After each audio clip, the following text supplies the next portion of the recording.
we live? There we go. Okay. Okay. Yep, we're Okay. live. Thank you. So, Okay, well, I'm going to go ahead and get started in the interest of time. And hopefully Curtis will join us soon. And we first are going to have a presentation about the Glendale Branch Replacement Project. And then we have 2 resolutions to cover. Okay. So yeah, I'll go ahead and turn it over to Judy Gray, the manager of the Glendale Library, as well as Kevin Montgomery and Russell Lewis for the project. So Judy, if you would like to start out. Good afternoon. Thank you for having us again. We appreciate you taking the time to talk to us about this project. Today, I'm going to talk about the community impact meeting that we had the other night. It was on, can you flip the slide for me, Kevin? Yep. There we go. It happened on March 18th. We did it through Zoom. We had about 50 people that actually participated in the meeting. So we had a very good turnout. We broke into small groups and were able to spend more time actually hearing what the folks said about the designs and whether they liked it or didn't like it. Plus, we did an online survey, and we did it for 10 or 11 days. And we had 948 people fill that out. While that was open, Brandy and I were very strategic about getting our patrons that were in the building over to a computer so they could take a look and fill out the survey. They're the ones that are going to use the building. We wanted to make sure that they had a chance to look at it. Feedback was very positive. The neighborhood is very excited about the new library coming in. Some of the things that we noticed were that they wanted to make sure that we had an easy connection to the 62nd Street Trail. Right now, the way it is, people just kind of walk across. And so they just wanted to make sure there was a good walking spot for people, a good crosswalk. They love the outdoor space, and they wanted to make sure that we had a variety of ways to connect with nature and for kids to play with their outside. They asked us to please keep as many of the trees as possible. The trees were a big topic of discussion in some of the groups. No one specifically said we needed to be LEED certified or that we had to be net zero, but everyone talked about sustainability and what the library could do. A few people asked about display space for local artists. There was some concern about the rainwater runoff. A lot of people thought the pond that's shown in the drawings was going to be an actual pond. So once we explained that, no, it's actually a dry bed and the water will go in there and seep right back out, a lot of them were very happy. Reusing as much as we can of the initial building, of course, came up a couple times, but most of it is just very, very much excitement for the project. I don't remember any really negative comments coming out of my group, but I only was in one group. Any questions? None for me. Thank you. That's very helpful. Okay, we'll keep going with the update. Thanks, Judy. So this is just a refined development of that site plan. Parking numbers is the same, the orientation, and really kind of along the east edge of the building. You know, we've made it a little easier to navigate.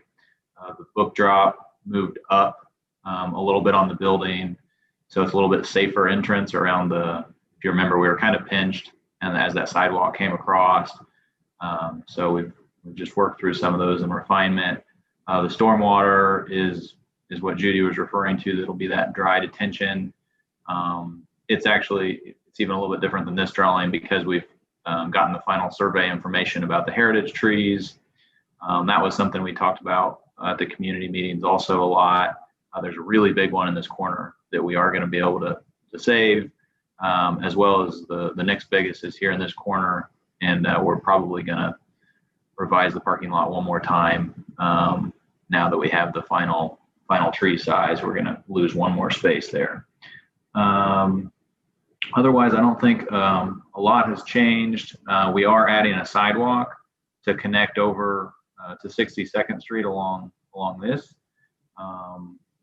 because even though there's no crosswalk or road that lines up with us, and there's no sidewalks, on this side of 62nd on your adjacent properties, we feel like there's a good chance that people are going to cut across from that trail, and we don't want to make them come.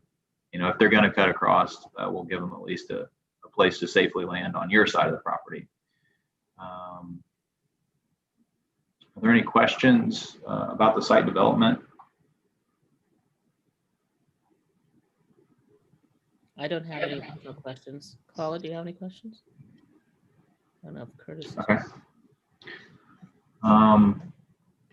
Mostly a reminder, and this was part of the presentation to the public, was that design direction that we went through last month, with the little bit more texture and variation in the stone and lighter stone, and then it'll have a smaller scale that transitions kind of as the upper portion of the building, adding a little bit more color and texture to these really large openings, but keeping it high enough up that you really see the activity into the library. Still have that, that front porch concept that's really strong, and then not just a little bit of refinement as we work through the entrances. A little bit more to go there on a few of those things. This next image is new, I think, to this committee. Working through the design of that outdoor courtyard. So this will be the secured space that you could bring materials out. And there's a window into this space from the adult, the children's, and the teen. So that's kind of a neat space to see your fellow patrons, but still have your acoustic privacy, so to speak, and be inside the building. But if you come out here, it's about a 30-foot by 40-foot area, so it's not huge, but it's kind of divided into 2/3 soft space. And this would actually, we're proposing it be a pretty natural looking turf. So the turf technology, used in sports fields and things like that have come a long way. So this would be a way that people, groups of kids and more people could come out and gather if they really wanted to, without really filling up the whole space with furniture. So this leaves it a little bit more flexible, but then on the far side there, you do have some hard surface, some benches, and some seating for kind of small groups.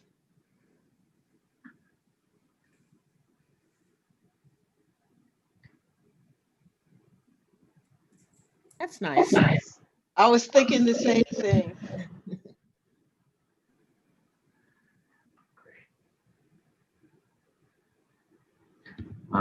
Inside, again, it's probably hard to pick out a lot of changes from what you saw, because it's only been about a month. A lot of our work has been around the office and mechanical, and a lot of the technical side of things. The overall layout is similar. We are going back and forth with staff on final shelving layouts and collection. We still have, generally that high circulated items area, but part of the adult collection here, with a nice seating area that we call the cafe. There's no necessarily food or drink at this location, but that's kind of the name that's stuck. And then you pass through one of the lounge spaces into the remainder of the adult collection. And then finally, the quieter spaces kind of tucked into the corner. Teen is right here. This is that outdoor courtyard space that we talked about.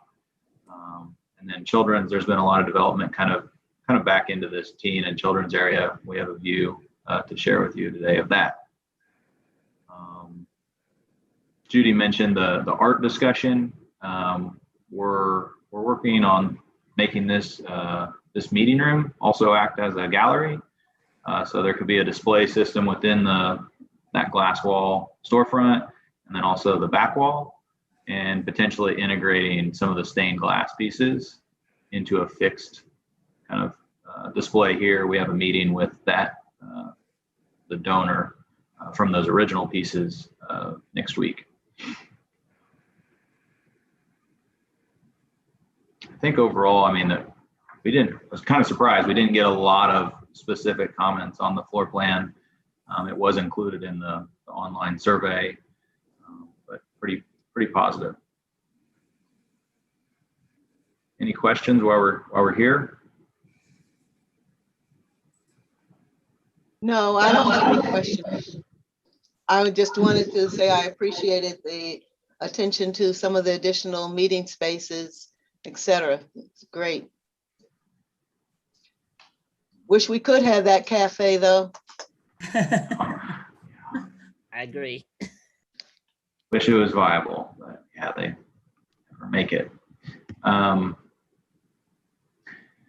So this is a view you haven't seen, but it's similar to near the main entrance that we shared last time. You know, kind of the remainder of the interior. So Sharon, this is the secondary desk. So you have the main circulation desk, and then this reference point, and then what is right behind the reference point is that teen space, and then past that is the courtyard. So you're basically standing right in the middle of the building, but looking west. You know, a lot of daylight will come from that back wall, and then also the adult spaces that have all that south glass. And then finally, you're seeing you know, the entrance to the children's area, and we'll pop in there, start to see more color develop in the project, especially into the spaces, teen and children's. And then this entrance is into the large meeting room. And our last view here is when we pop in and all the way into that far children's corner that looks into the courtyard. Looks kind of dramatic, and it is. The rest of the children's space, you know, isn't quite this full, but this is kind of the interactive zone. Still development to be exact of what you know, what those manipulatives are and furniture selection, but the general theme is outer space. So that kind of richer color, some potential educational pieces tied in with scale and planets and, you know, location, either in the floor or the walls, or some graphic design elements, and then some fun lighting in this area. That's exciting to see the bold design. It's getting there. We got, you know, we're about halfway through design development, and I think, you know, with you guys' and the board's approval, we'll continue right into finish selection and construction documents.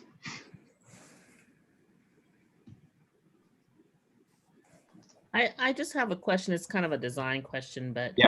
I mean, I really like that look. And I was wondering if it's possible if the shelving in the children's area can be aligned with the creativity of that design.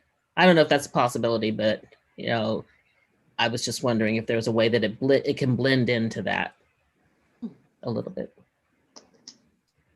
I think so. I think we could challenge ourselves more on, you know, we're doing more of the book bins down low, and that ends up being custom built. So at that point, we have some more freedom. So I guess I should say, you know, there's a certain amount of collection that just needs to capacity wise.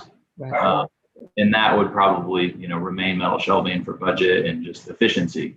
But when we have a good amount of collection in this space, especially being built anyways, we could do some more, you know, fun shapes in it potentially. We have this idea, it's bigger, it kind of sticks into the middle of the space, and if we do the carpet right, it's going to feel kind of like a moon, like a crater, and potentially you can sit kind of in the middle.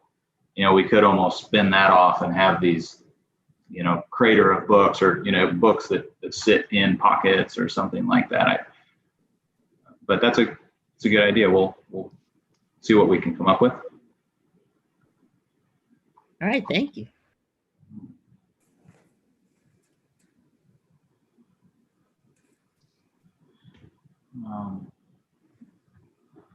Russell, do you want to, I mean, that, we're working through the powers, mostly working through the design development estimate for the board meeting, I know in a couple weeks. Yeah, we're just right now, we're working, developing the budget for the DDs, working with the design team. We've committed to having something put together and available the week of the 19th. So everything's looking to be on track number wise. And if we, as we go through the DDs, if any, cost anomalies do happen to crop up, we do have some strategies for dealing with those. So I think we are in good shape.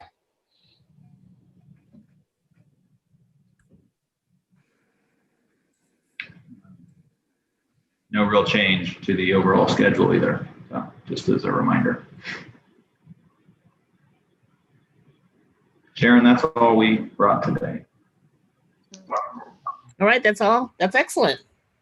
Looks Thank good. you. Thanks for the update. Appreciate that. Thank you.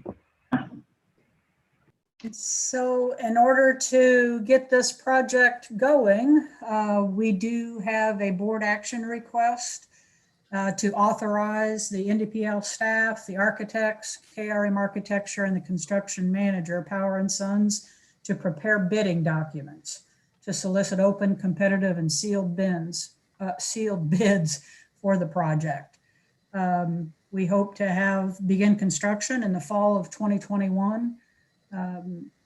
We are working to ensure that the project will be on budget, and included in that will be meeting our utilization goals. The project of this size, complexity, and timing, we anticipate approximately 14 first-tier subcontract bid packages, different scopes of specific work determined by the CMC during the preparation of the bidding documents. Examples would include site work, concrete, structural steel, exterior enclosures, roofing, mechanical, plumbing, and general trades. We are promoting the awareness of the opportunities for businesses to participate in the project, and Power and Sons, working with IndyPL facilities and diversity and inclusion staff, plan to participate in 4 major activities. One is to participate in the city's Office of Minority and Women Business Development year-end forum with description of the opportunities during the project pipeline in 2021, municipal corporations presentation, and at the meet and greet. Secondly, to organize a subcontractors outreach and information session focused on local and XBE vendors.